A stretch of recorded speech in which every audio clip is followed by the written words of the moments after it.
तो hello everyone, accountancy का कल एक क्लास हो चुका है। ठीक है, हम लोग सेकंड क्लास आज करने वाले हैं। कल हमने जो पढ़ा था उसके कुछ क्वेश्चंस मैं पूछ रही हूँ, आप लोग आंसर करोगे। Father of double entry system कौन है?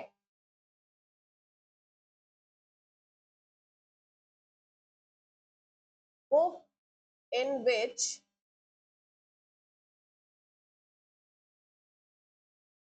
Book keeping was introduced was dash which was published in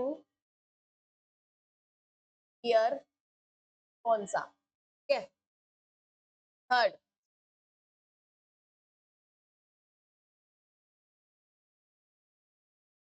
book keeping is dash step of accounting.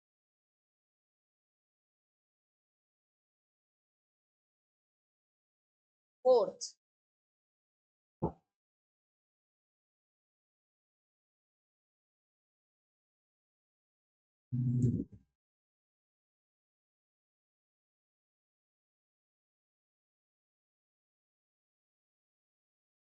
the step in which we make balance sheet is called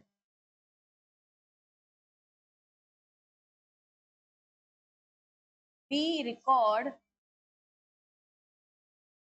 transactions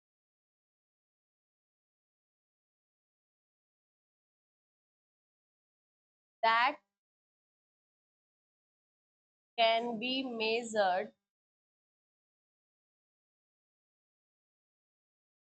in form of dash. Gap. Gap is also called accounting what? इसके options हैं आपके principles, standards या both. बताओ answers. पहले वाले का answer बताओ। लूकस Pacioli कहाँ के थे?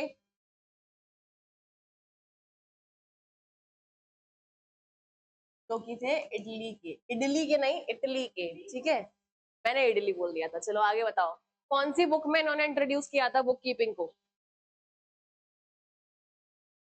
1494 ईयर था। बुक कौन सी थी?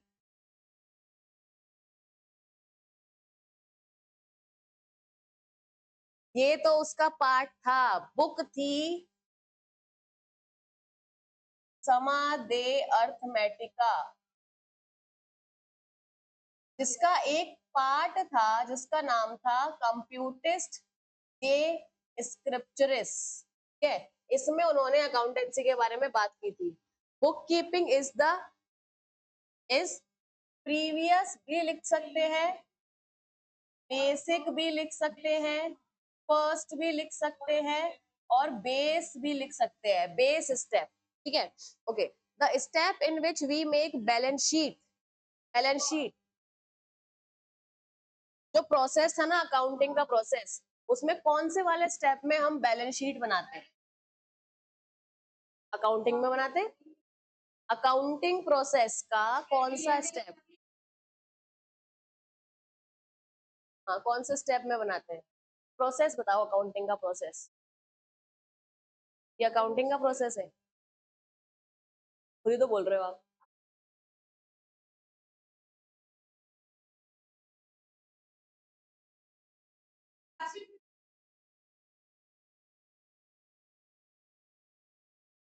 क्या था अकाउंटिंग का प्रोसेस? क्लासिफिकेशन। ट्रांजैक्शन, उन्हीं ट्रांजैक्शन की एंट्री करते हैं जो किस में मेजर किए जा सकते हैं?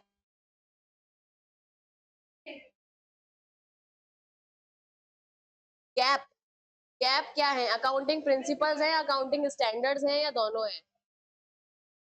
प्रिंसिपल्स फुल फॉर्म बताओ, कैप की फुल फॉर्म बताओ। जनरली एक्सेप्टेड अकाउंटिंग प्रिंसिपल्स, जी बिल्कुल सही बता रहे हैं आप। चलो आगे बढ़ते हैं। हम लोग अकाउंटिंग प्रिंसिपल्स पढ़ रहे थे।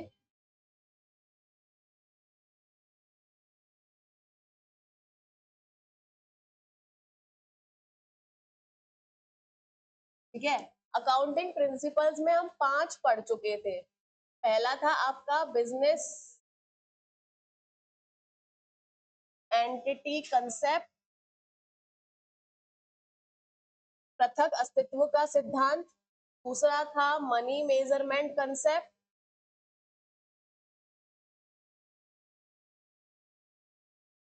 मुद्रा मापन का सिद्धांत। तीसरा था गोइंग सतत अवधारणा, गोइंग कंसर्न कंसेप्ट। चौथा था डुअल एस्पेक्ट कंसेप्ट। पांचवा था अकाउंटिंग पीरियड कंसेप्ट। ठीक है, इन पांचों में कोई डाउट है? बिजनेस एंटिटी का मतलब था बिजनेस और बिजनेसमैन दोनों अलग अलग हैं, और जब अकाउंटिंग की जाएगी तो बिजनेस की अकाउंटिंग अलग होगी, बिजनेसमैन की अकाउंटिंग जो है वो अलग होगी। मनी मेजरमेंट कंसेप्ट के बारे में बात की थी, जो हमने यहाँ ये वाला पॉइंट लिखा है कि उन्हीं ट्रांजैक्शन और उन्हीं इवेंट्स को लिखा जाएगा जिसको मनी में मेजर किया जा सकता है। गोइंग कंसर्न कंसेप्ट में था कि बिजनेस को एटर्नल टाइम तक, मतलब कोई लिमिट नहीं है, जब तक कोई विपरीत परिस्थितियां नहीं आ जाती हमारा बिजनेस जो है वो चलता रहेगा। डुअल एस्पेक्ट कंसेप्ट कि हर ट्रांजैक्शन के दो एस्पेक्ट हैं, दो खाते जो हैं उसमें अफेक्ट होते हैं, एक को हम करते हैं डेबिट, एक को हम करते हैं क्रेडिट। अकाउंटिंग पीरियड कंसेप्ट कि अकाउंटिंग जो है वो एक फिक्स्ड पीरियड के लिए की जाएगी जो कि 12 महीने का होगा, और उसी 12 महीने का प्रॉफिट या लॉस और फाइनेंशियल सिचुएशन हमको निकालकर दोबारा से उसको रीस्टार्ट करना पड़ेगा, किसको? अकाउंटिंग को। ठीक है, चलो आगे करते हैं। नेक्स्ट आता है आपका कंसिस्टेंसी कंसेप्ट।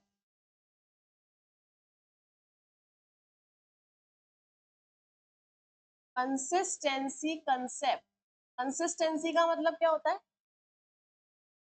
निरंतरता। ठीक है, निरंतरता की अवधारणा तो हम बोलते हैं निरंतरता की अवधारणा।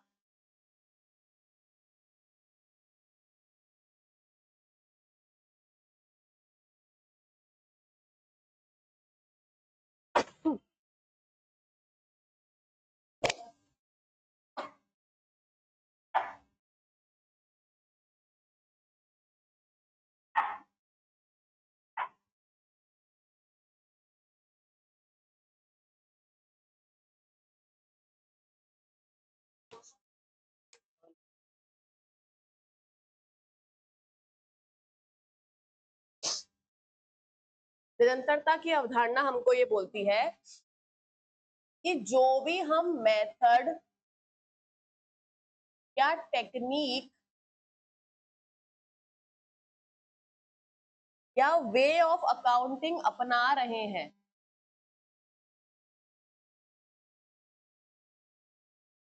अकाउंटिंग का जो भी तरीका हम अपना रहे हैं वो हम लगातार कई वर्षों तक उसको यूज करते रहेंगे।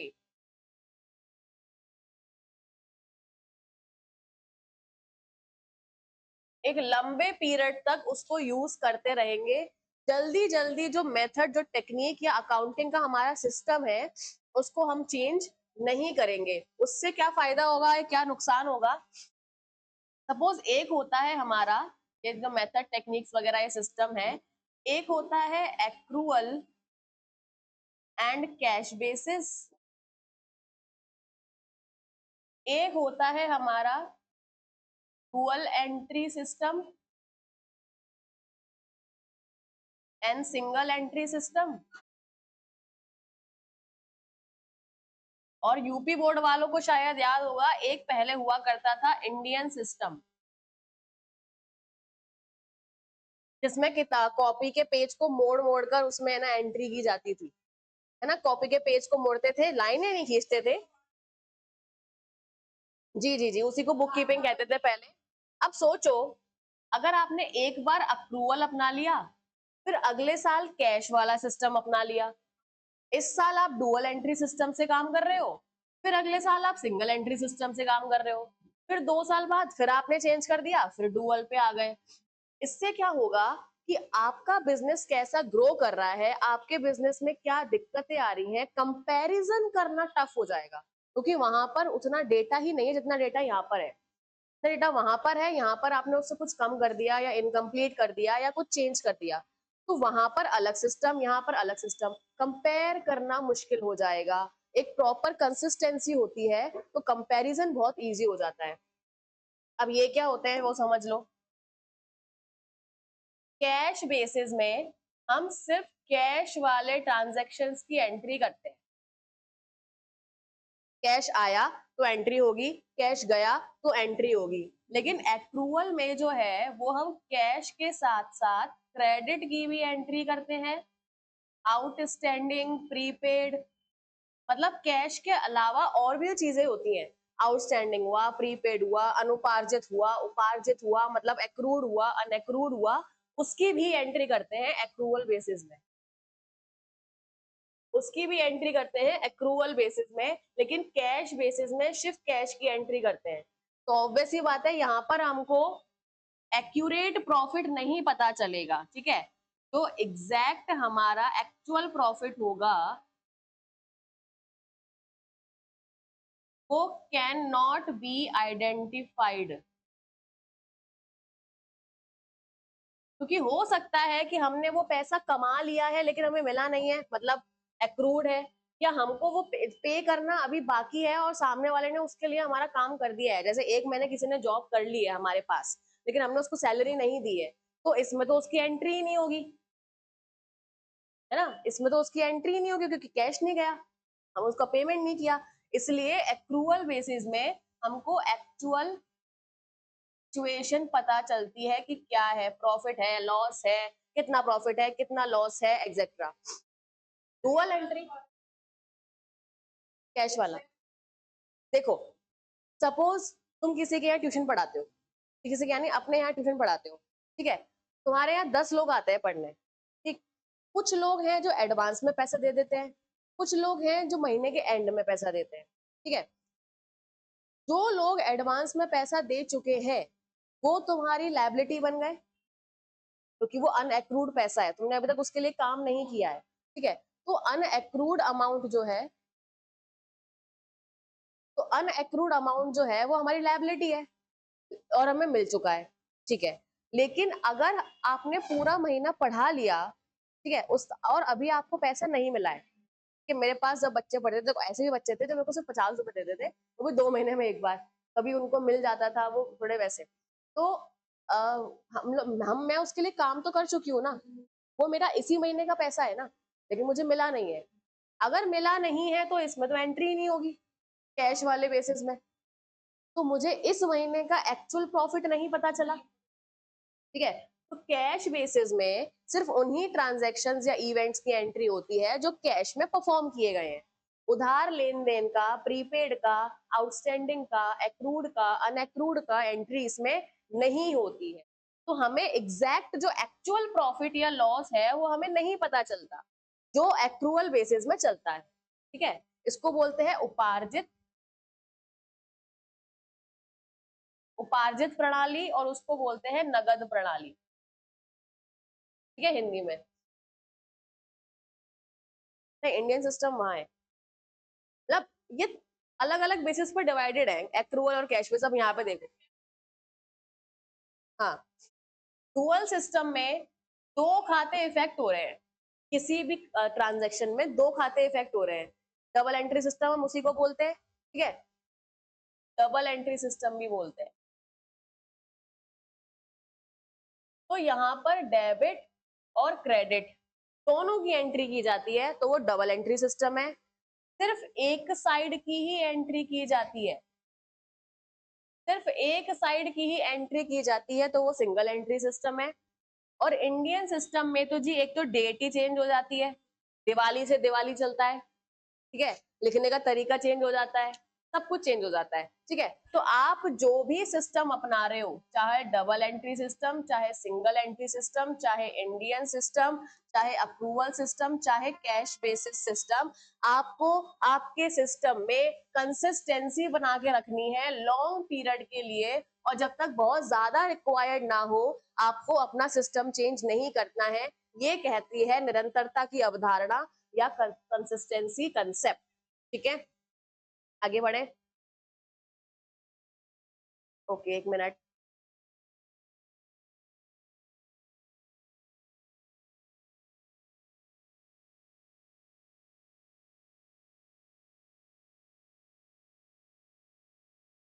चलो, नेक्स्ट है आपका अक्रूवल, अक्रूवल कंसेप्ट, सेवेंथ ना।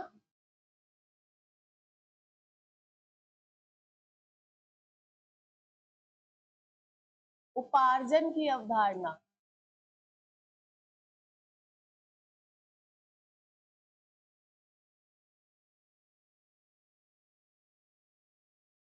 उपार्जन का या अक्रूवल का मतलब क्या होता है?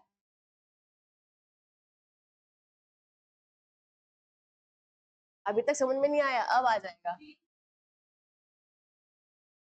कमाना या अर्न कर लेना जी, या कमा लेना, मतलब उसके लिए काम कर लेना।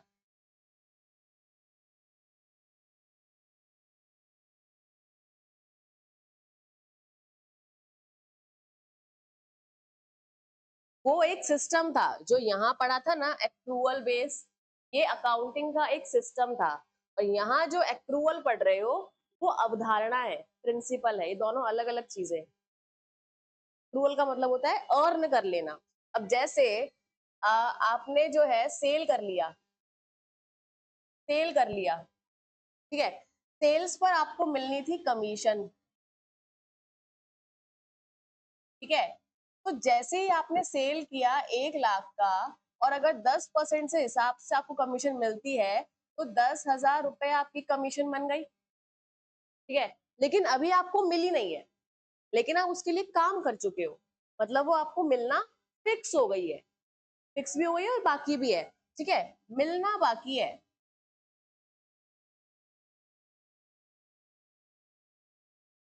तो हमारा अक्रूवल प्रिंसिपल ये कहता है कि केवल किसी भी चीज की, किसी भी ट्रांजैक्शन की हम एंट्री तभी करेंगे, किसी भी इनकम की एंट्री तभी करेंगे जब उसे कमा लिया गया हो।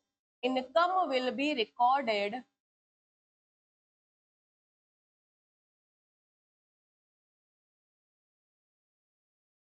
ओनली इफ अर्न्ड और एक्रूड, मतलब आय का लेखा तभी किया जाएगा जब उसे पार्जित कर लिया गया हो।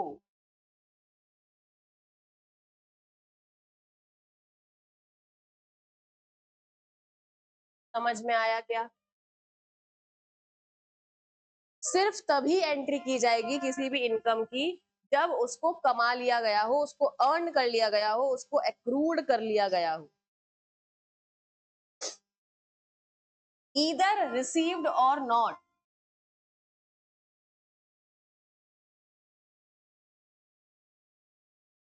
मिला हो ना मिला हो, ठीक है, लेकिन एंट्री तभी होगी जब उसे कमा लिया गया हो। हाँ, बिल्कुल बिल्कुल बिल्कुल। और एक्सपेंसेस भी जब आउटस्टैंडिंग हो गए हो,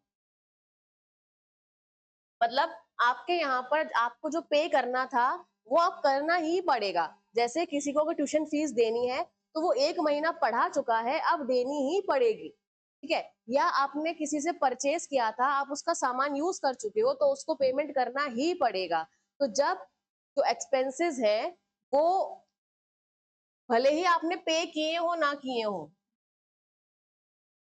ईदर पेड और नॉट, पे किए हो ना किए हो, लेकिन आप उसको अकाउंट में तब ही लिख लोगे जब वो एक्चुअल में ऑकर हो गए हो, उनका काम जो है वो परफॉर्म हो गया। समझ में आया?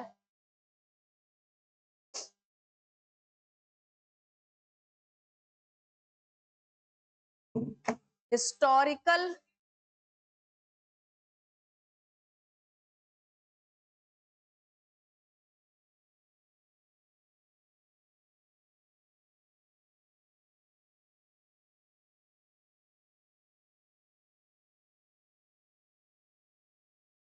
नेक्स्ट है आपका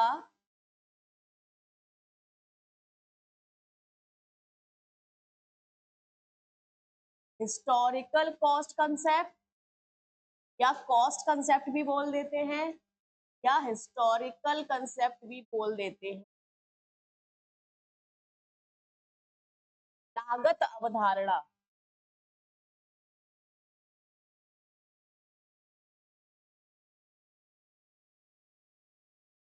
लागत का मतलब क्या होता है? वाह, cost. Very good, nice answer. और क्या? यहाँ पे वही है बेटा।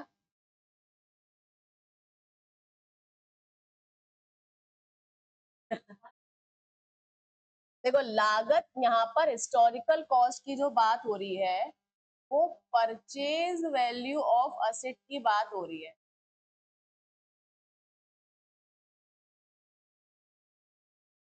कोई बात नहीं। हिस्टोरिकल कॉस्ट का मतलब है चाहे आपने वो असेट 10 साल पहले खरीदी हो, 5 साल पहले खरीदी हो, 18 साल पहले खरीदी हो, लेकिन जितने पे खरीदी थी उतना ही आप शो करोगे इन योर अकाउंट्स।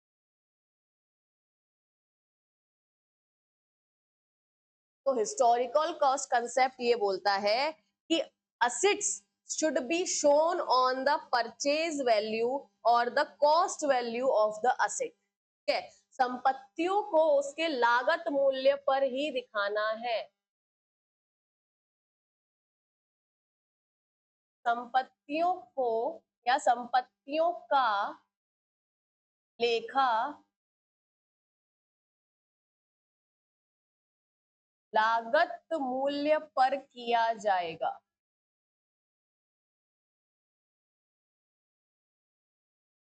ठीक है, जितने पर उन्हें खरीदा गया है, जितने पर उनको परचेज किया गया है।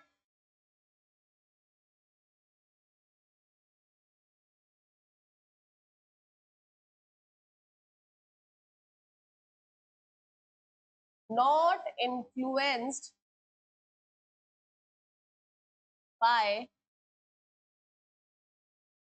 मार्केट वैल्यू और पर्सनल जजमेंट।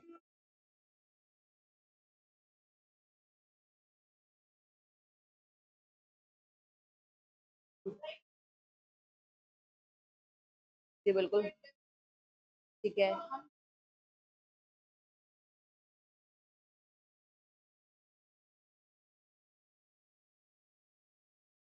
इसका कहने का ये मतलब है कि अगर आपने मशीन 1 लाख की खरीदी है, ठीक है, और डेप भी लगाओगे तो इसी 1 लाख पे लगाओगे और इसी 1 लाख के बेस पर लगाओगे। ऐसा नहीं कि है ना, सपोज डेप लगाते लगाते 3 साल बाद इसकी वैल्यू बची 40,000, फॉर एग्जाम्पल 3 साल बाद इस मशीन की वैल्यू बची 40,000। अब आप बोलो कि नहीं नहीं यार, आज के टाइम में तो इसकी वैल्यू 2 लाख है। ऐसे नहीं होगा। ठीक है, आप जो वैल्यू चल रही है हिस्टोरिकल कॉस्ट के आधार पर वही वैल्यू रहेगी, उसी पे डेप लगेगा और उसी पे काम होगा। हाँ, हम नहीं कर सकते, हम पर्सनल जजमेंट के हिसाब से किसी भी असेट की वैल्यू नहीं रखेंगे, ना मार्केट के वैल्यू के हिसाब से कोई भी असेट की वैल्यू रखेंगे, सिर्फ एक ही बेस पर रखेंगे जो है परचेज वैल्यू या हिस्टोरिकल कॉस्ट।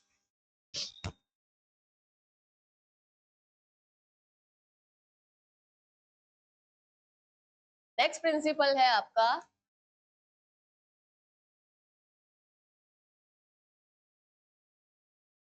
Matching concept. नहीं, बोलने में क्या जाता है? 20 अप्रोक्स। 9 पे तो पहुंच गए।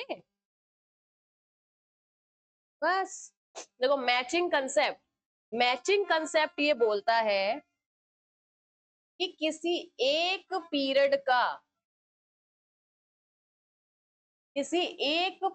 का इनकम एंड एक्सपेंडिचर को या एक्सपेंसेस को मैच किया जाएगा। किसी एक पीरियड के इनकम को उसी पीरियड के एक्सपेंसेस से मैच किया जाएगा, और जो डिफरेंस होगा वो प्रॉफिट या लॉस होगा। मतलब यहां पर कहने का मतलब ये है, ये बात कि जिस पीरियड की इनकम ले रहे हो उसी पीरियड का खर्चे लेने हैं, ठीक है। जब उनको मैच करेंगे तो डिफरेंस जो आएगा वो आपका प्रॉफिट या लॉस होगा। बस इतना ही कह रहा है ये।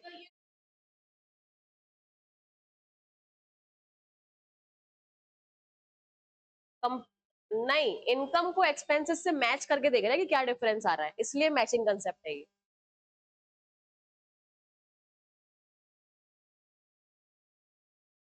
मैचिंग कंसेप्ट ये बोलता है किसी एक ही पीरियड का, जो कि जनरली 12 महीने का होता है, जनरली 12 महीने का होता है, अगर हम ईयरली निकाल रहे हैं तो, ठीक है। जनरली 12 महीने का होता है। इस 12 महीने के रेवेन्यू को या इनकम को मैच किया जाएगा एक्सपेंसेस से, और जो मैच करने पर जो डिफरेंस आएगा वो आपका प्रॉफिट या लॉस कहलाएगा। अगर इनकम ज्यादा है तो प्रॉफिट, एक्सपेंसेस ज्यादा है तो लॉस। मैच करने का मतलब मिलाना वैसे नहीं होता।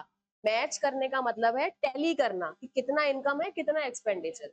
हाँ, बस।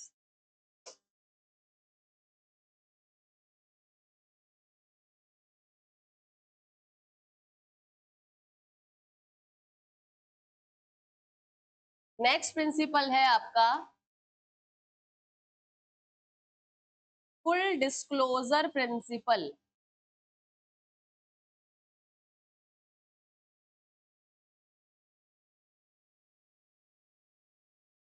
नाम से ही क्लियर है, सब कुछ डिस्क्लोज करना है, कुछ छुपाना नहीं है। Nothing should be hidden.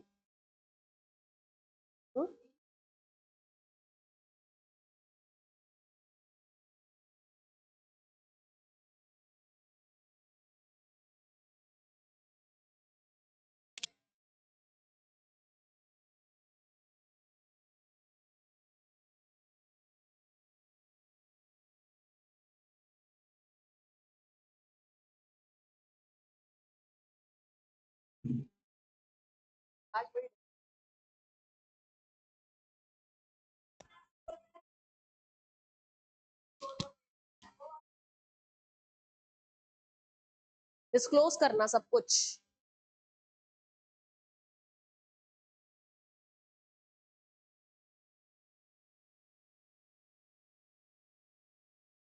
Full disclosure principal या फुल डिस्क्लोजर कंसेप्ट ये बोलता है everything that is related with business should be disclosed.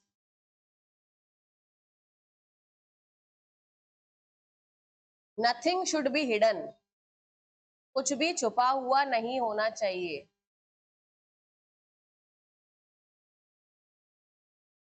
मतलब ये जो है वो स्टॉप करता है किसको? विंडो ड्रेसिंग को। तो कल हम एक लिमिटेशन पढ़ रहे थे अकाउंटिंग की, कि जो अच्छे अच्छे स्पेशलिस्ट लोग हैं वो विंडो ड्रेसिंग कर लेते हैं, अच्छा अच्छा दिखाते हैं अपने अकाउंट्स को। तो यहाँ पर फुल डिस्क्लोजर प्रिंसिपल इस चीज को रोकता है। आगे बढ़े।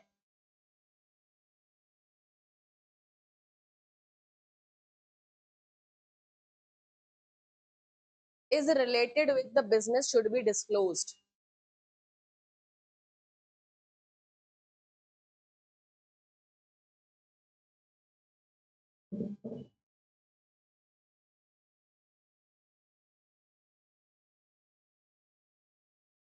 आगे बढ़े। नेक्स्ट प्रिंसिपल है आपका जो सबसे इंपॉर्टेंट और सबसे ज्यादा क्वेश्चन बनाने वाला प्रिंसिपल है, जिसको हम बोलते हैं प्रूडेंस।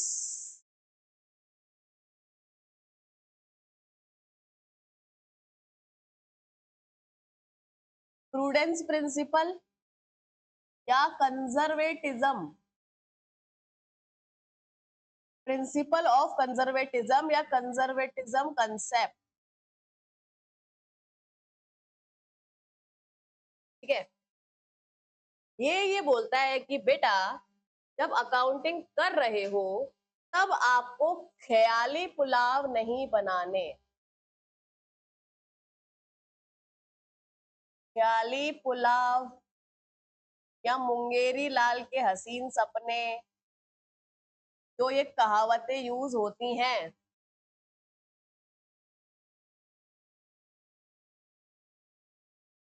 क्या लेके चलते हैं?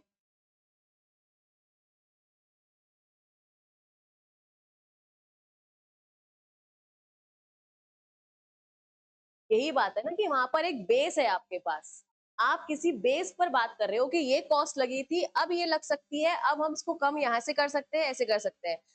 वहां पर ख्याली पुलाव का मतलब है कोई बेस ना होना। फॉर एग्जाम्पल, आपने जो है वो 20 यूनिट्स ऑफ कंप्यूटर बना लिए, अभी बनाए हैं, नए कोई बनाए हैं, ठीक है, अभी ना लॉन्च हुए हैं ना बिके हैं, ठीक है, तो आपने पहले से ही सोच लिया कि भाई 20 कंप्यूटर बिक जाएंगे, 20 लाख मेरे पास आ जाएंगे, उस 20 लाख में से मैं 2 लाख यहाँ खर्च करूंगा, 5 लाख यहाँ खर्च करूंगा, और अगर नहीं बिके सब खुश। तो कंजर्वेटिज्म प्रिंसिपल आपको ये बोलता है कि डू नॉट कंसीडर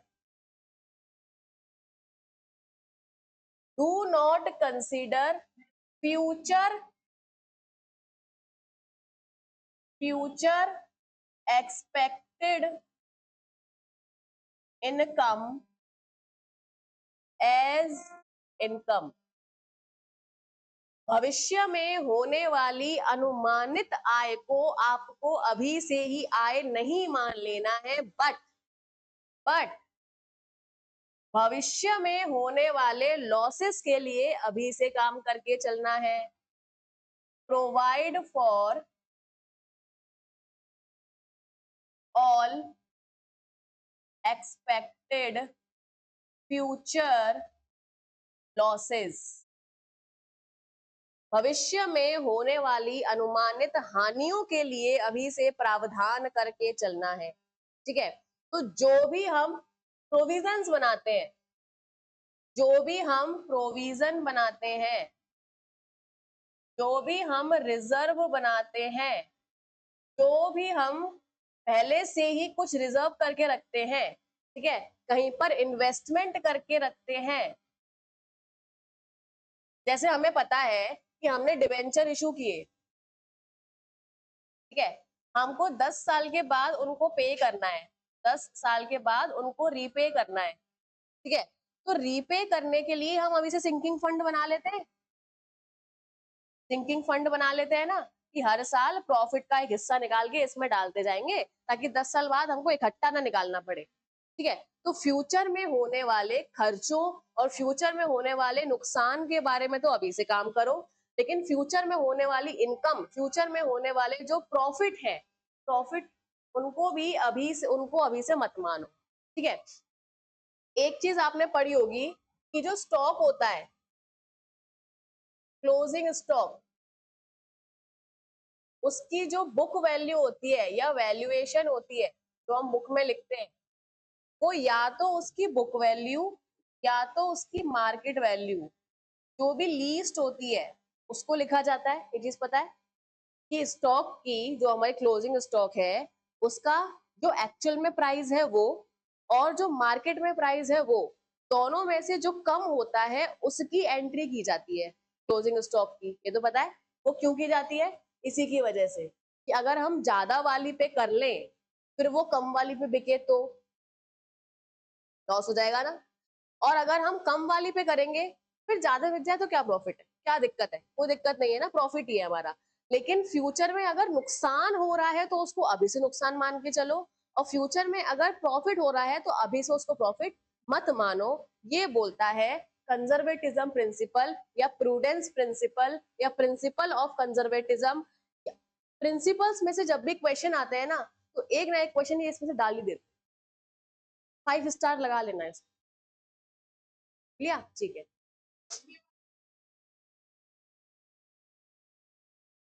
फ्यूचर में होने वाले खर्चों और लॉसेस से बचने के लिए तो हम प्रोविजन बनाते हैं, रिजर्व बनाते हैं, इन्वेस्टमेंट करते हैं या फंड्स बनाते हैं,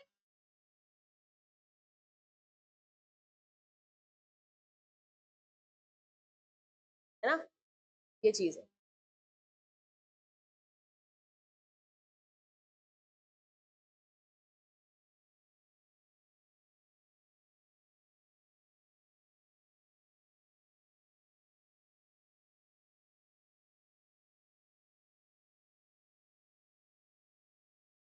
ओके, नहीं, ये पूरा डेफिनेशन था, ये पूरा डेफिनेशन, तो आपकी मर्जी है, आप कितना भी लिखो। हाँ जी, ये बिल्कुल एग्जाम्पल ही थे, ठीक है। लेकिन पता होना चाहिए कि स्टॉक का वैल्यूएशन जो है वो इन दोनों में से कम पे किया जाता है, किसकी वजह से, इस प्रिंसिपल की वजह से। हम प्रोविजन बनाते हैं किसकी वजह से, इस प्रिंसिपल की वजह से। रिजर्व बनाते हैं क्यों, इस प्रिंसिपल की वजह से। जगह जगह पर इन्वेस्टमेंट करते हैं, सिंकिंग फंड बनाते हैं, क्यों बनाते हैं, क्योंकि ये प्रिंसिपल ऐसा बोलता है कि फ्यूचर में होने जो भी आपके लॉस या खर्चे बड़े बड़े होने वाले हैं, उनके लिए अभी से प्रावधान करके चलो। ठीक है, आगे बढ़े। नेक्स्ट है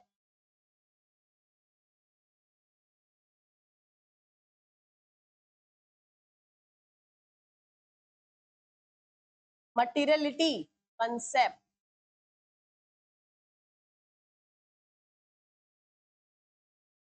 मटेरियलिटी कंसेप्ट ये बोलता है कि सब कुछ शो ना करो।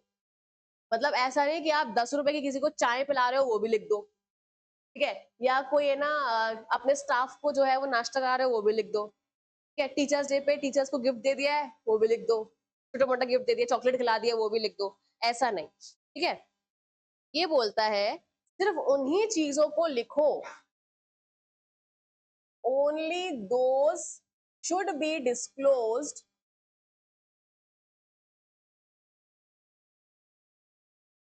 that has a significant effect on business। एक सिग्निफिकेंट असर डालता हो आपके बिजनेस पर, सिर्फ उन्हीं चीजों की एंट्री करो। अब सिग्निफिकेंट इफेक्ट का मतलब क्या है, हो सकता है आपके लिए 10 रुपए बड़ी बात हो सकता है मेरे लिए 100 रुपए बड़ी बात ना हो सकता है मेरे लिए 100 रुपए बड़ी बात हो सकता है आपके लिए 1000 रुपए बड़ी बात ना हो। तो बड़ी बात क्या है, किसको हम सिग्निफिकेंट इफेक्ट मानेंगे, तो उसके कुछ स्टैंडर्ड्स हैं। या तो वो आपका 0.5% ऑफ सेल रेवेन्यू,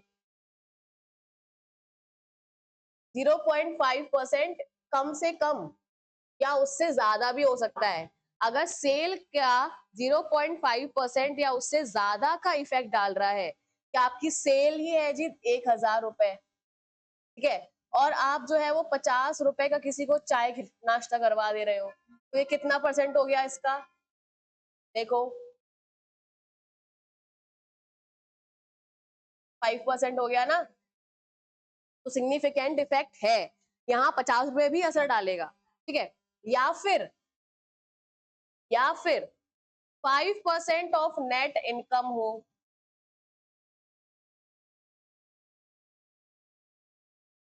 या फिर मतलब ये मिनिमम वैल्यूज हैं, ये या इससे ज्यादा का अमाउंट हुआ तो आपके लिए वो सिग्निफिकेंट इफेक्ट होगा आपके बिजनेस के लिए। या फिर 1% ऑफ इक्विटी हो, जो भी आपकी इक्विटी कैपिटल है उसका 1% या उससे ज्यादा हो। या फिर 0.3% ऑफ नेट असेट हो। अगर इन चारों में से कुछ भी होता है तो उसको हम सिग्निफिकेंट इफेक्ट बोलेंगे।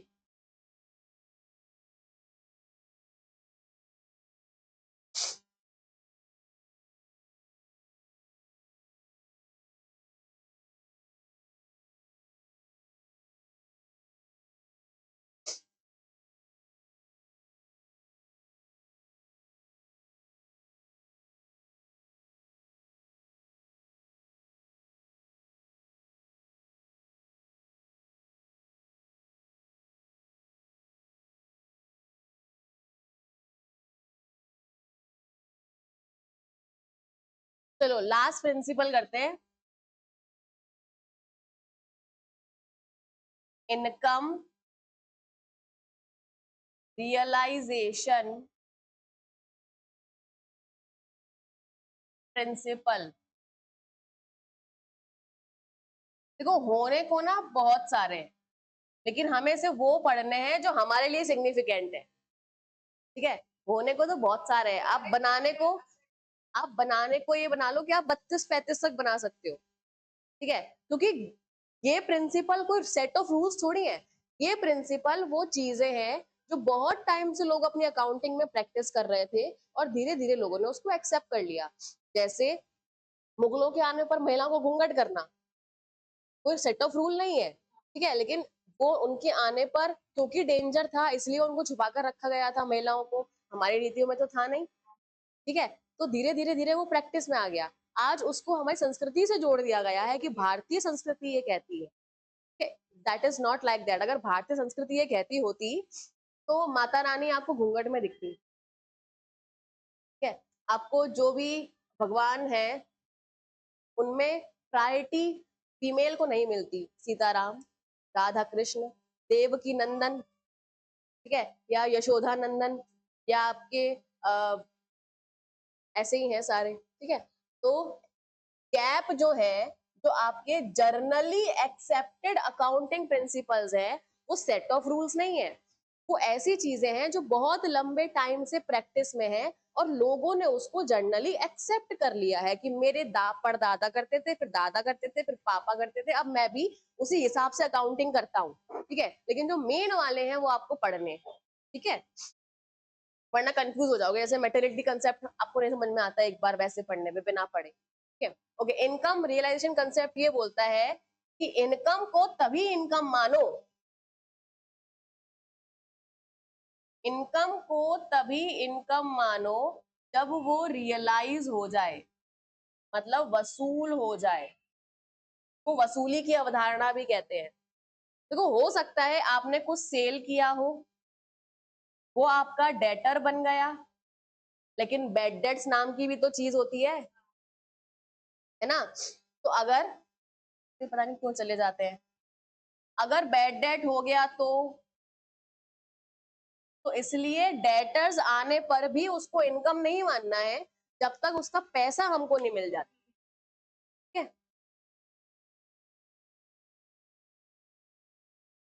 एक और पढ़ लो, 14 प्रिंसिपल हो जाएंगे। वेरीफिएबल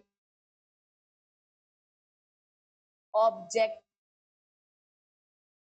या ऑब्जेक्टिव कंसेप्ट, वो ये बोलता है, ये वाला कंसेप्ट या ये वाला प्रिंसिपल ये बोलता है कि accounting should be free from biasness. Biasness मतलब आपसी विचार, हमारे विचारों के हिसाब से नहीं, प्रिंसिपल्स के हिसाब से काम करना है।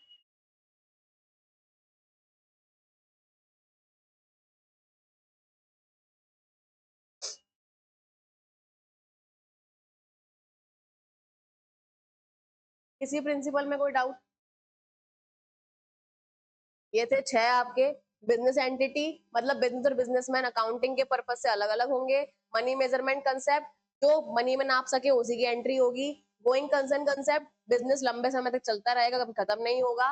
डुअल एस्पेक्ट कंसेप्ट, हर चीज के 2 एस्पेक्ट है, डेबिट और क्रेडिट। अकाउंटिंग पीरियड कंसेप्ट, कि अकाउंटिंग को एक पीरियड में खत्म करने के बाद उसको रीस्टार्ट करना पड़ेगा और उस पीरियड का प्रॉफिट या लॉस निकालना चाहिए। कंसिस्टेंसी कंसेप्ट, कि एक मेथड आपने अपना लिया तो वो मेथड आप लंबे समय तक यूज करोगे। एक्रूअल कंसेप्ट, आप कुछ भी इनकम या एक्सपेंसेस अपने अकाउंट्स में नहीं लिखोगे जब तक आपने उसको कमा ना लिया हो या उसका आउटस्टैंडिंग ना हो गया हो आपके ऊपर। नेक्स्ट, हिस्टोरिकल कॉस्ट कंसेप्ट, जो भी असेट होंगी वो उनके परचेज वैल्यू पर लिखी जाएंगी, उसके कॉस्ट वैल्यू पर लिखी जाएगी, ठीक है। मैचिंग कंसेप्ट, एक पीरियड के इनकम को उसी पीरियड के खर्चों से जोड़ देखना है, कंपेयर करना है, और जो डिफरेंस आएगा वो आपका प्रॉफिट या लॉस होगा। फुल डिस्क्लोजर प्रिंसिपल ये बोलता है कि सब कुछ डिस्क्लोज करना है, कुछ छुपाना नहीं है। विंडो ड्रेसिंग को नहीं करना है, ठीक है। नेक्स्ट, प्रूडेंस या कंजर्वेटिज्म प्रिंसिपल ये बोलता है कि आपको फ्यूचर में अनुमानित जो आपकी आय या लाभ है उनको अभी से लाभ नहीं मानना है, लेकिन फ्यूचर में जो लॉस हो सकता है या खर्चे हो सकते हैं उनके लिए अभी से प्रावधान करके चलना है। नेक्स्ट, मटेरियलिटी कंसेप्ट ये बोलता है कि अगर इनमें से कोई जितनी इनके जितनी वैल्यू है तब तो लिखो, वरना उसके अलावा बहुत छोटी मोटी है, नॉट सिग्निफिकेंट है, उनको लिखने की आवश्यकता नहीं है।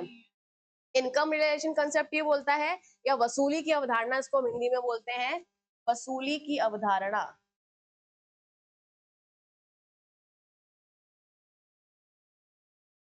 कि अगर आपको वसूल हो गई है आपकी आय तभी आप उसको आय मानो, ठीक है, उसके अलावा उसको आय नहीं मानो।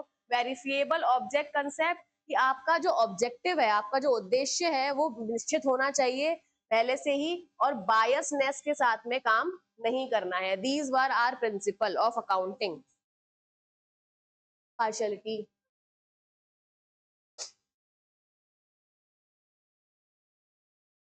बायसनेस,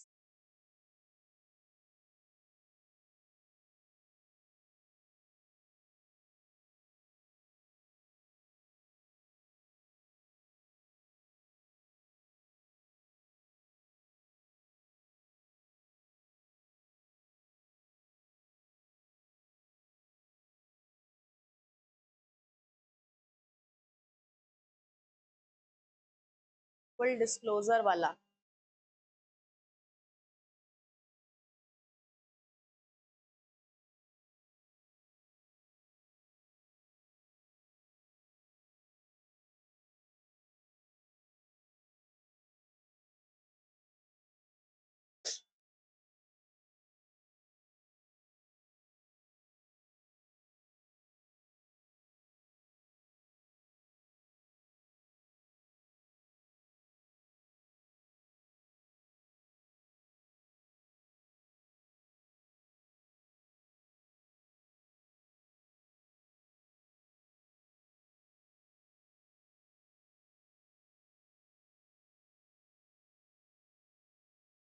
नेक्स्ट हमारा टॉपिक है आज का, दैट इज अकाउंट्स, खाते।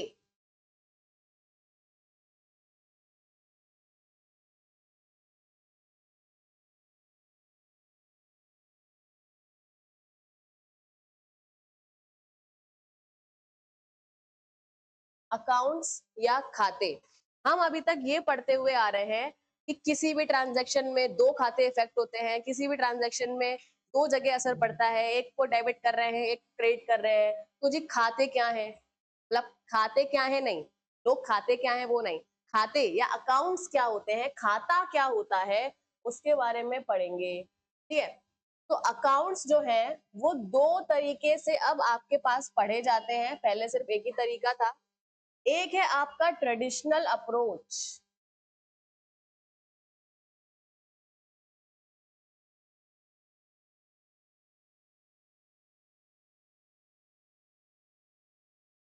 ठीक है, और एक है आपका modern approach.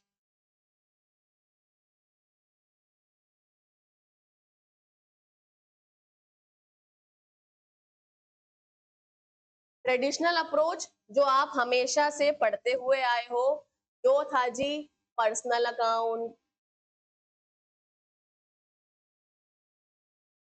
Real account, nominal account, ठीक है। पर्सनल अकाउंट में आपके पास तीन तरीके के होते हैं, normal personal account, artificial personal account, और आपके रिप्रेजेंटेटिव पर्सनल अकाउंट।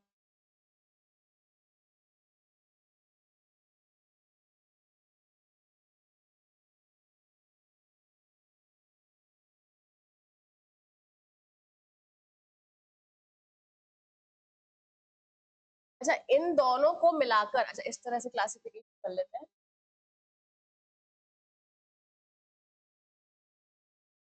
इम्पर्सनल, गैर व्यक्तिगत, खाते, ठीक है। इसमें आपके दोनों आते हैं, रियल एंड नॉमिनल।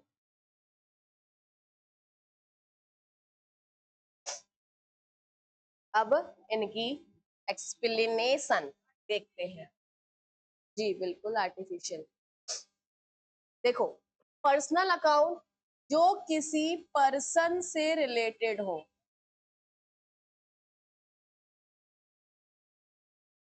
जो किसी व्यक्ति से संबंधित खाते हैं वो आपके व्यक्तिगत खाते कहलाते हैं। हिंदी में बोलते हैं व्यक्तिगत।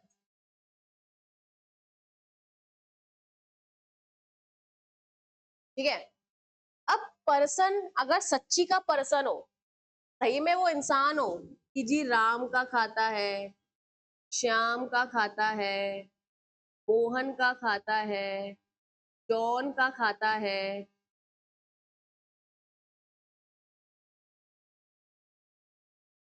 किसी पर्सन के नाम से हो तो नॉर्मल पर्सनल अकाउंट है, नॉर्मल, ये एक इंसान है। आर्टिफिशियल पर्सन में आ जाते हैं आपके बिजनेस ऑर्गेनाइजेशन, बिजनेसेस, ऑर्गेनाइजेशंस, जैसे मैसर्स राम एंड सन्स, ठीक है। या फिर मैंने लिख दिया रिलायंस, रिलायंस इंडस्ट्रीज। तो किसी भी बिजनेस या किसी भी ऑर्गेनाइजेशन, कोई एनजीओ, जो पर्सन तो नहीं है, ग्रुप ऑफ पर्सन है जो उसको चला रहे हैं, ठीक है, और उनके नाम से कोई खाता बन रहा है तो वो पर्सनल ही, लेकिन बिजनेस के नाम से चल रहा है, इसलिए वो आर्टिफिशियल पर्सनल अकाउंट में आ जाता है। ठीक है। रिप्रेजेंटेटिव में आते हैं आपके कैपिटल अकाउंट, आपका ड्राइंग अकाउंट, आपके सारे प्रीपेड एक्सपेंडिचर के अकाउंट, आउटस्टैंडिंग एक्सपेंडिचर के अकाउंट, एक्रूड इनकम, अनएक्रूड इनकम, मतलब अदत्त खाता, पूर्व दत्त खाता, उपार्जित खाता और अनुपार्जित खाता, पूंजी खाता, और आपका ड्राइंग को क्या बोलते हैं, आहरण खाता। ठीक है। क्योंकि ये किसी पर्सन को रिप्रेजेंट कर रहे हैं, कैपिटल और ड्राइंग तो आपके ओनर को रिप्रेजेंट कर रहा है, बाकी ये उनको कर रहे हैं जिनके साथ ट्रांजैक्शन होना चाहिए। ठीक है। इसलिए ये रिप्रेजेंटेटिव पर्सनल अकाउंट में आते हैं। जब फर्स्ट क्लास ली थी तब मैंने पूछा था कि कैपिटल कौन सा अकाउंट है, तो everybody was like real account है। नहीं नहीं, नॉमिनल अकाउंट है क्योंकि ये लायबिलिटी है। नहीं, it is a personal account. ये क्वेश्चन पूछा जाता है। रिप्रेजेंटेटिव पर्सनल अकाउंट पे मार्क कर लो अच्छे वाले। रिप्रेजेंटेटिव पर्सनल अकाउंट पर स्टार लगा लेना, जितने चाहे उतने लगा लेना, जहां तक कॉपी भर जाए, जितने मन करे बनाने के। ठीक है, बस बस बस। ठीक है। रियल अकाउंट जो होते हैं वो होते हैं आपकी असेट्स के, ठीक है, जिनको आप, अब ये आपकी मूर्त भी हो सकती है, मतलब टेंजिबल भी हो सकती हैं, और अमूर्त भी हो सकती हैं, मतलब इनटेंजिबल भी हो सकती हैं। मूर्त में क्या क्या आ जाएगा, फर्नीचर, बिल्डिंग, आपका लैंड, आपका कार, आपका ट्रक, जिनको आप देख सकते हो, छू सकते हो, महसूस कर सकते हो। ठीक है। अमूर्त में आ जाती है आपकी गुडविल, ट्रेडमार्क, कॉपीराइट, जिनको आप देख छू नहीं सकते।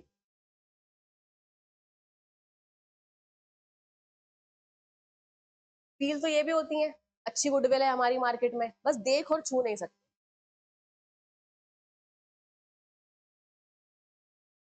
नॉमिनल अकाउंट में आ जाते हैं आपके सारे एक्सपेंसेस, आपके सारे लॉसेस, आपके सारे इनकम और आपके सारे प्रॉफिट्स। ठीक है। जैसे salaries, commission, interest, wages etcetera.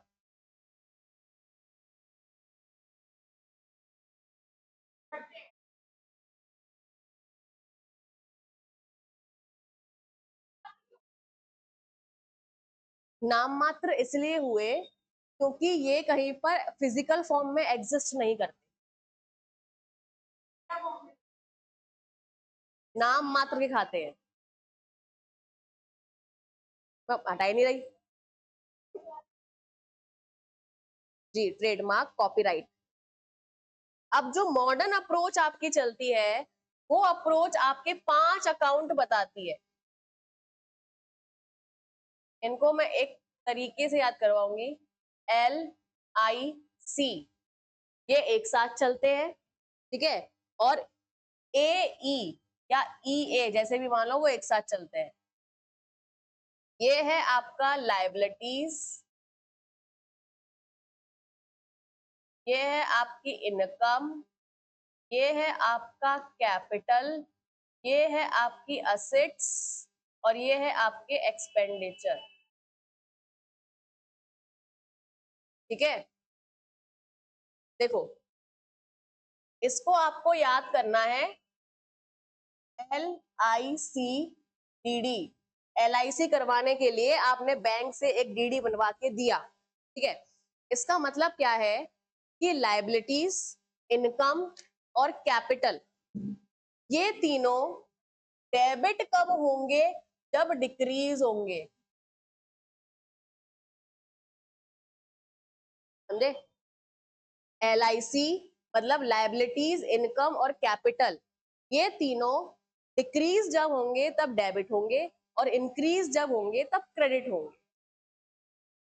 LIC में आपने अकाउंट खुलवाने के लिए बैंक से एक DD बना के दिया, D मतलब डेबिट, D मतलब डिक्रीज, ठीक है। अच्छा ठीक है, बन गया तुम तो। अच्छा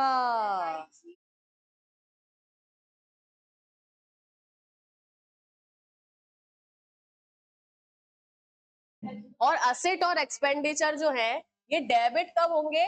जब इंक्रीज होंगे, और इसका उल्टा यहाँ पे क्रेडिट होंगे इंक्रीज पे और क्रेडिट होंगे डिक्रीज पे। तो ट्रेडिशनल अप्रोच में आपके पास 2 तरह के अकाउंट है, पर्सनल, इम्पर्सनल, और मॉडर्न अप्रोच में आपके पास 5 तरह के अकाउंट है, liabilities, income, capital, assets, expenditure. लेकिन यहाँ पर 3 कंसिडर किए जाते हैं, पर्सनल, रियल और नॉमिनल।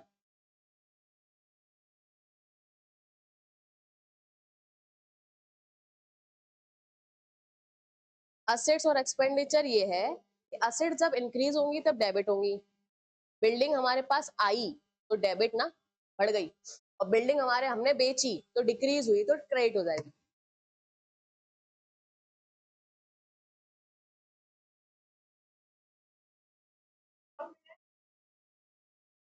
तो इंक्रीज पे डेबिट, डिक्रीज पे डेबिट हो रहा है ना, कैपिटल भी डिक्रीज पे डेबिट हो रहा है।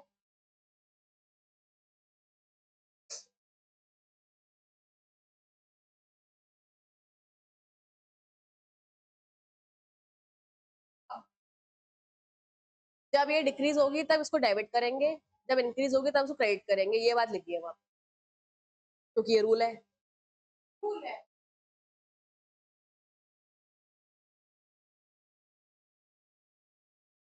इनकम जब हमारे पास, यहाँ नहीं पढ़ते हो, debit all the expenses and losses, credit all the income and profits, तो credit all the income, increase होगी तो इनकम क्रेडिट। हाँ उससे वो बना दिया है, बट अप्रोच है एक पढ़ने की बस।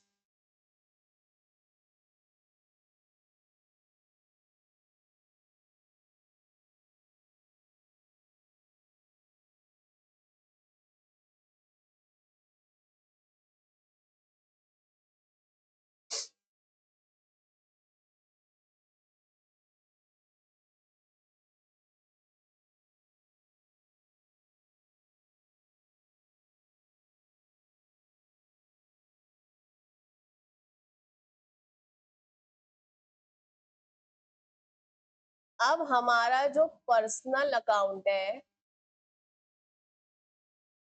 जो रियल अकाउंट है,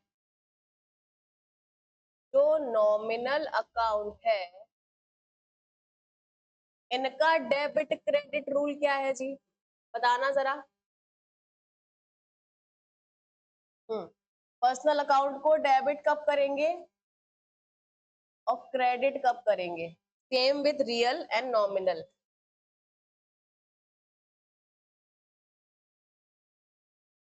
वो तो अलग अलग रूल्स हैं, ऐसे कनेक्ट मत करो, डेबिट मतलब कम, क्रेडिट मतलब आउट, ऐसा कुछ नहीं है, ठीक है? वो अकाउंट के हिसाब से चेंज हो जाता है, ठीक है? तो ऐसे कनेक्ट मत करो। पर्सनल अकाउंट के लिए debit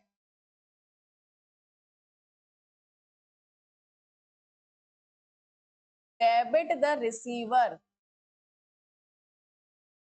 and credit the giver.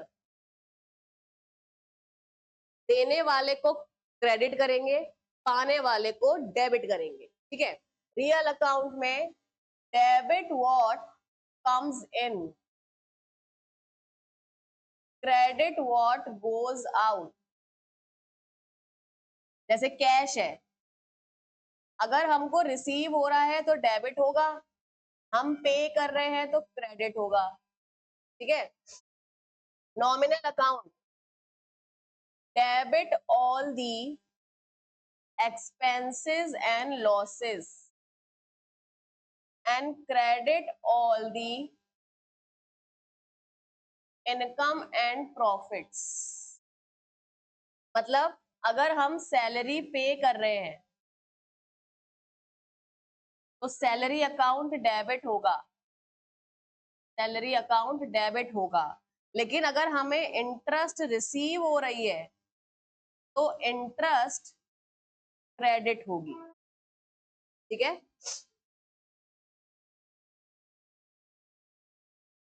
Person to person नहीं, अकाउंट टू अकाउंट।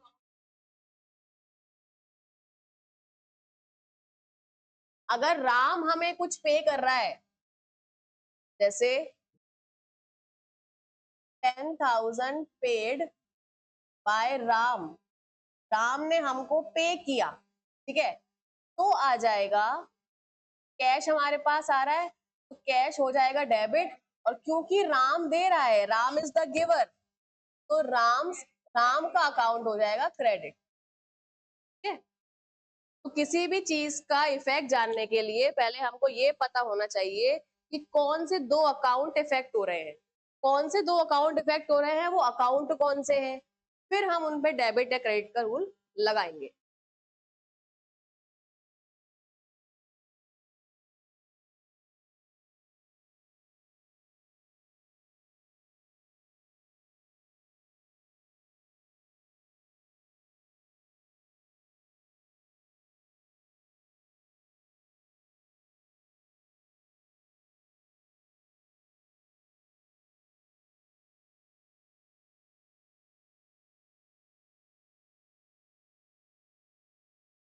हमने एक पढ़ा था अकाउंटिंग प्रिंसिपल्स, एक पढ़ा था अकाउंटिंग स्टैंडर्ड्स।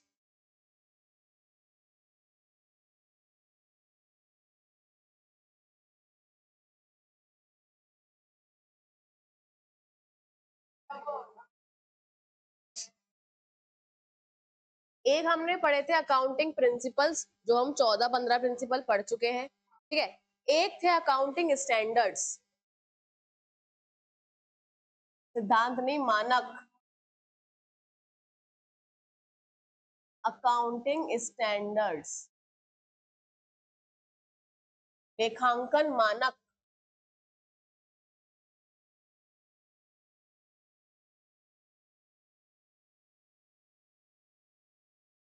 इसमें सबसे ज्यादा प्रचलित, अच्छा कौन कौन से बताए थे? तीन थे ना, एएस, इंड एएस और आईएफआरएस, ठीक है?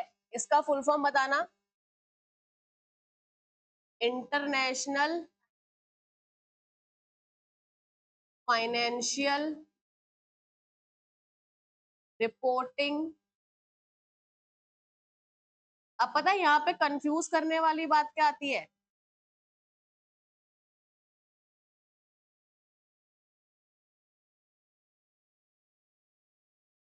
अगर आपको ये फुल फॉर्म दे दी, ठीक है, अब आपको पता है कि अकाउंटिंग में तो हम रिकॉर्ड करते हैं, आपको एक ऑप्शन में दे दिया जाएगा इंटरनेशनल फाइनेंशियल रिकॉर्डिंग स्टैंडर्ड्स,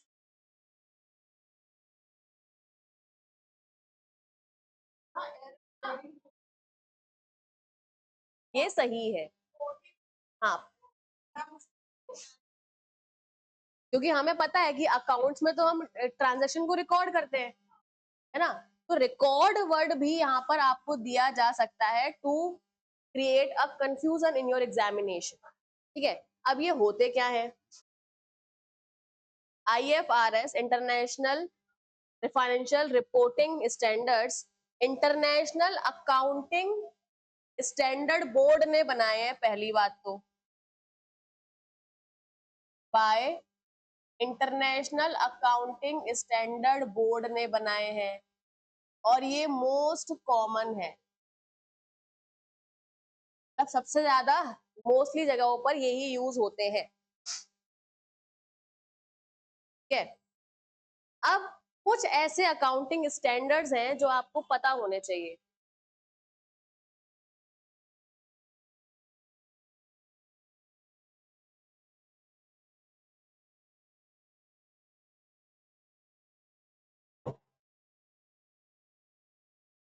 1 2 3 6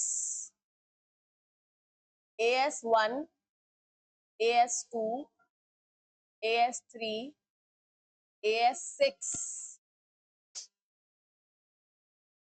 बताऊंगी अभी आगे, 6 8 10, हाँ जी,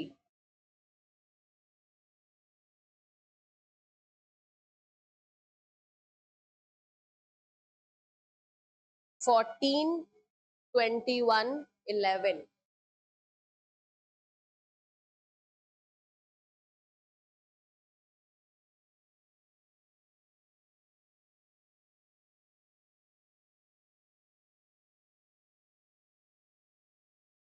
नहीं अकाउंटिंग स्टैंडर्ड है ये, AS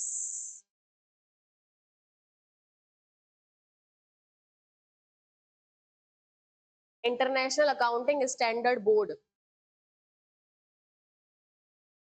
AS1 आपको बोलता है कि डिस्क्लोज करो, डिस्क्लोजर ऑफ पॉलिसीज, सारी पॉलिसीज को आपको बताना है कि आप किस बेस पर काम कर रहे हो।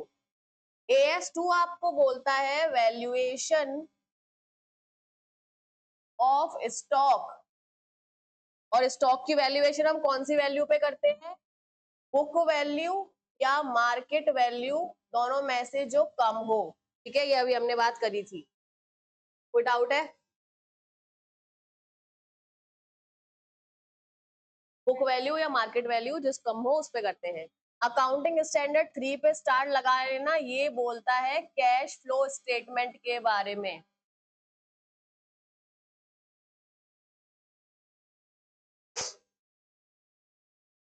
अकाउंटिंग स्टैंडर्ड 6 बोलता है आपका डेप्रिसिएशन के बारे में।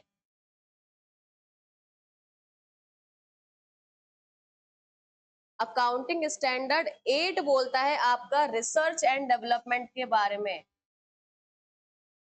Accounting of research and development.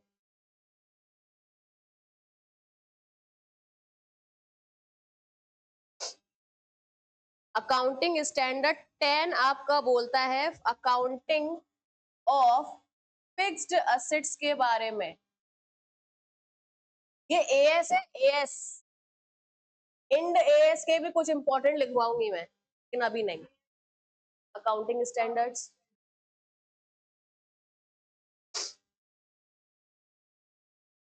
11 बोलता है आपका इफेक्ट ऑफ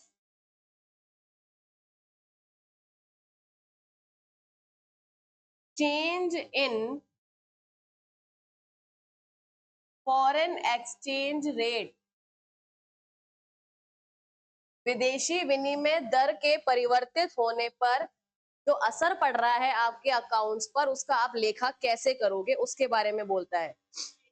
AS 14 बोलता है आपका अमलगामेशन के बारे में।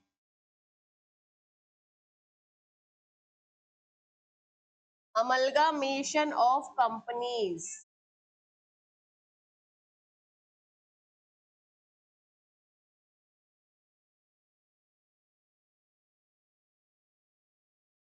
याद नहीं आ रहा,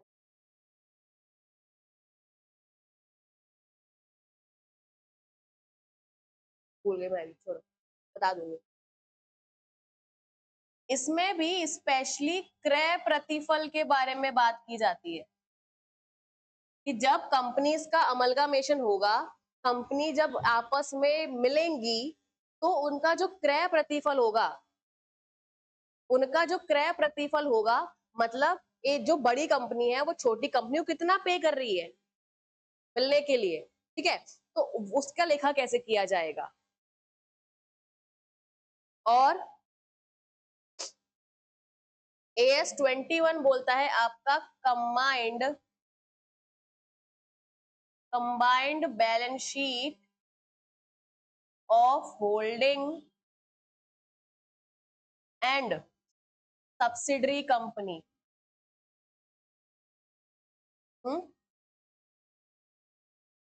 ऑफ कंपनीज अलग होगा, वो अलग टर्म होता है।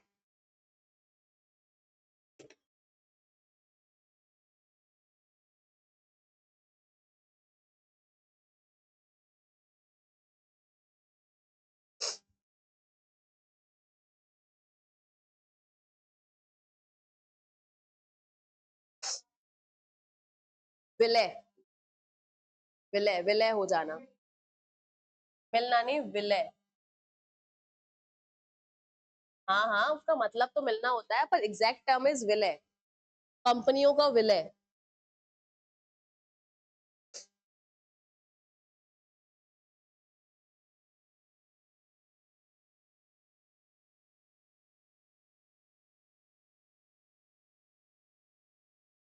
26 और इम्पोर्टेंट है, 26 भी लिख लो, इंटेंजिबल असेट्स लिख लो, यहाँ पे जगह नहीं है। AS 26 लिख लो, इंटेंजिबल असेट्स, अमूर्त संपत्तियां। ठीक है, ये अकाउंटिंग स्टैंडर्ड आपको पता होना चाहिए, स्पेशली जो मैंने स्टार्स लगाए हैं 3, 6, 14, 21। और एक गुडविल का होता है। हाँ,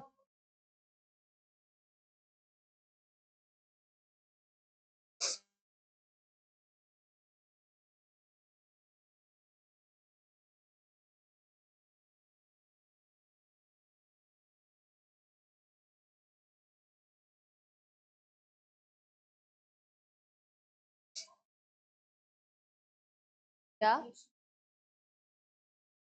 26 है आपका इंटेंजिबल असेट, और इसी में ही आपका गुडविल भी होता है, इंपॉर्टेंट है, लगा लेना। AS 26 है आपका इंटेंजिबल असेट्स का,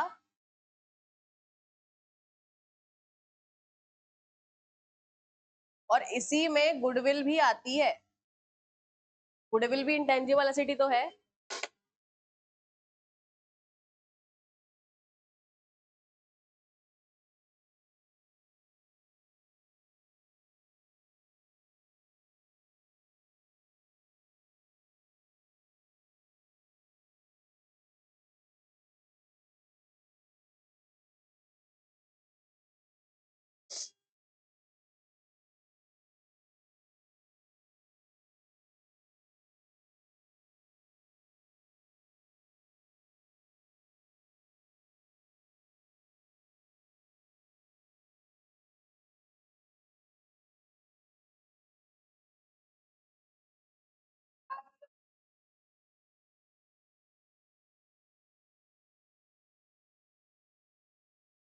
हिसाब वगैरह होता है, पहले कम में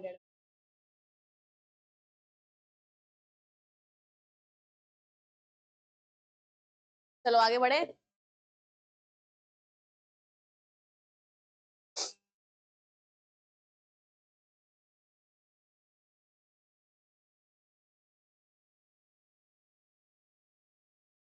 जर्नल स्टार्ट करेंगे, जर्नल, जर्नल एंट्रीज।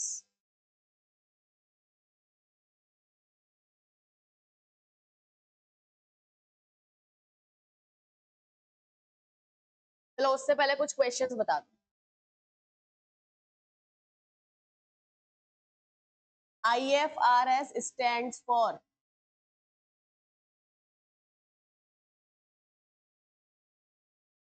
जो बच्चे यहाँ पे हैं वो अभी बताएंगे, जो बच्चे यहाँ पे नहीं है वो जिस जगह से देख रहे हैं वहां से बताएंगे, ठीक है।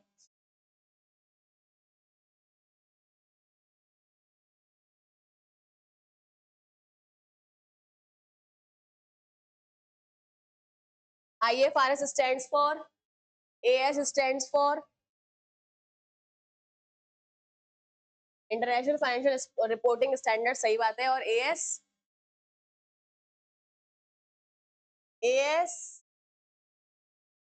which is related with cash flow statement, बिना देखे बताना है, ठीक है। AS as per India are formed with name dash.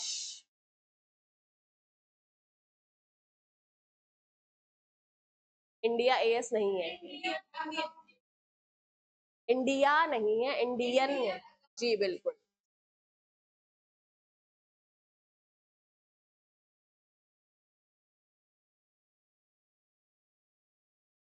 Accounting starts when dash ends।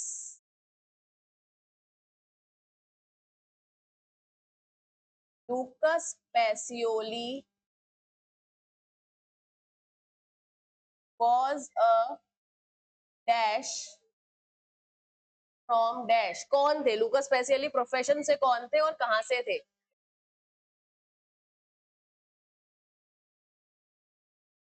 और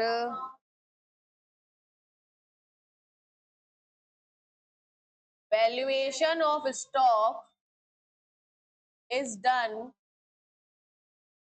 on the basis of dash accounting standards as per dash principle।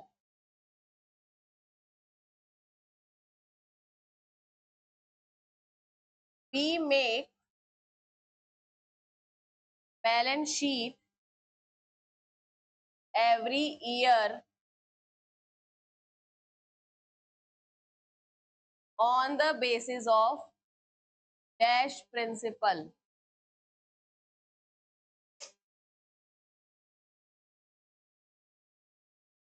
Depreciation is charged on the basis of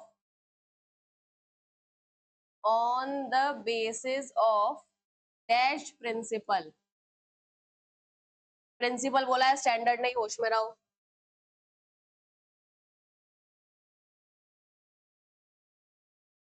okay और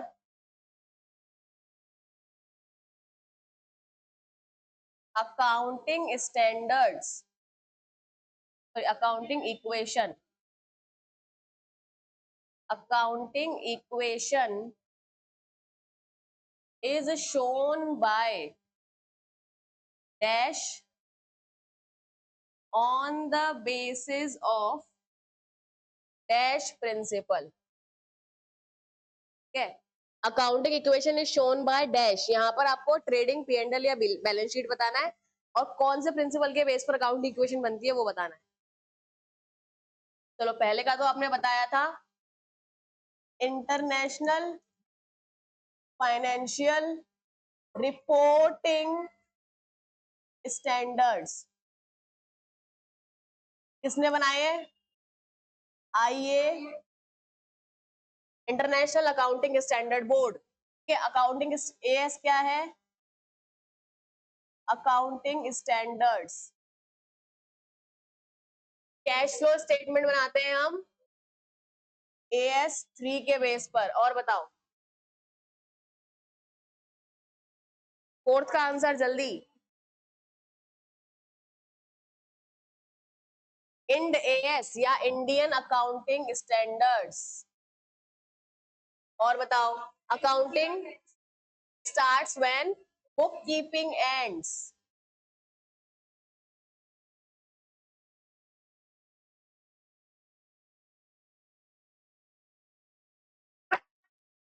summarising trial balance.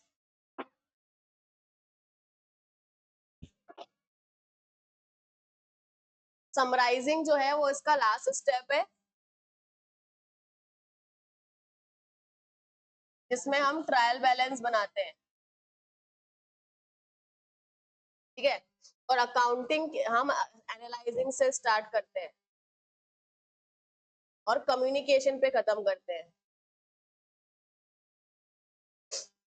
लूकस Pacioli was a mathematician from Italy. हाँ जी, आगे।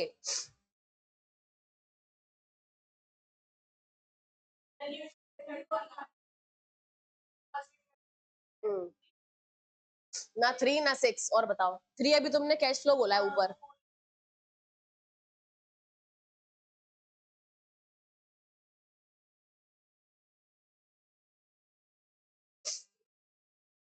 As per कौन सा principal? Valuation principal कौन सा है भाई?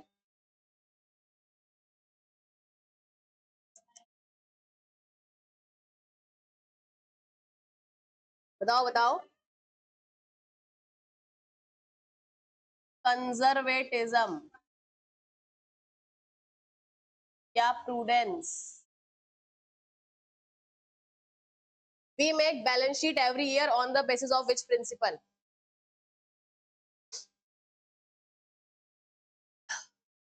Accounting period principle. B. Accounting period concept या accounting period principle. Depreciation is charged on the basis of which principle? कौन सा continue वाला? Going concern principle. ऐसे ही क्वेश्चंस बेसिक्स से आते हैं और यहीं पर कंफ्यूजन क्रिएट करके खत्म कर जाते हैं। तो क्या हुआ? ये बुक कीपिंग वाला क्वेश्चन भी तो कल से है। Accounting equation is shown by P&L, trading या बैलेंस शीट?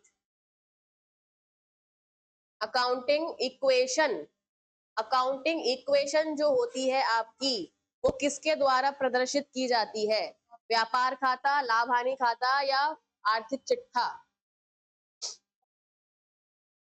तुक्का लगा रही है कि सही बता रही है? किस कैसे बताओ? अकाउंटिंग इक्वेशन बताओ पहले तो। अकाउंटिंग इक्वेशन भी तो बताओ, क्या होती है अकाउंटिंग इक्वेशन? अच्छा अच्छा।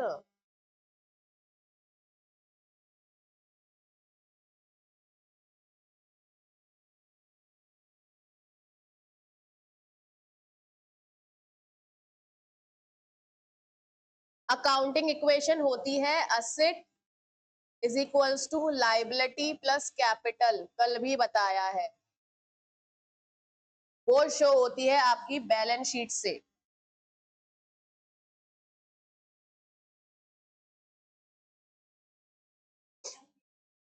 और on the basis of dual aspect concept, ठीक है।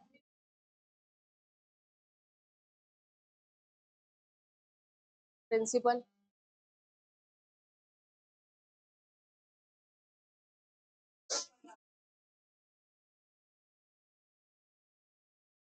दोहरा लेखा प्रणाली, यस बताया है। नोट्स खोल के देख लेना, नोट्स खोल के देख लेना, देखो। और मैंने लिखा हुआ वो तो लिखवाया होगा,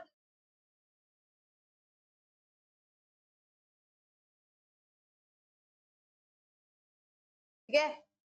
तो बाकी स्टार्ट करेंगे नया टॉपिक कल। I am ending the class here. Have a nice day, take care and bye bye.